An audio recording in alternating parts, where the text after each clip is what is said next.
The Iliad, the wrath of Achilles, a war sparked by a woman. Long ago in the mighty city of Troy, a single act of love, or betrayal, ignited one of the greatest wars in history. Paris, the prince of Troy, had stolen Helen, the most beautiful woman in the world, from her husband, King Menelaus of Sparta. Furious, Menelaus called upon his brother, the powerful King Agamemnon, and together they gathered the greatest Greek warriors, including the fearless Achilles, Odysseus, and Ajax.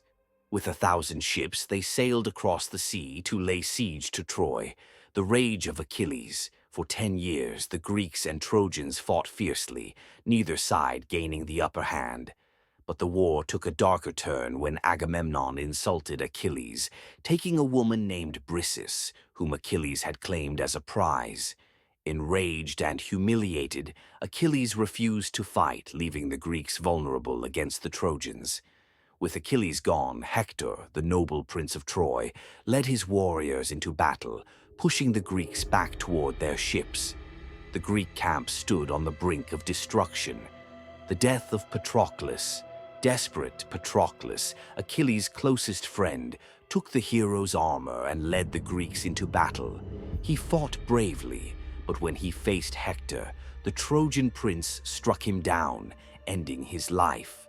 When Achilles heard of Patroclus's death, his grief turned to rage. He swore vengeance, rejoined the war, and stormed onto the battlefield like a god of destruction.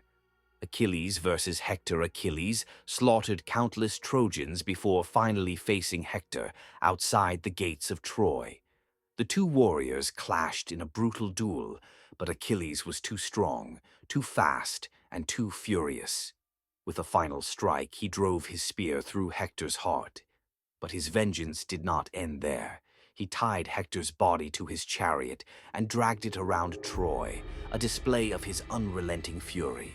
A moment of mercy. However, even the mightiest warrior could be moved by grief.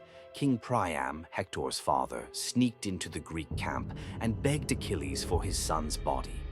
Moved by the old king's sorrow, Achilles wept and finally returned Hector's body for a proper burial.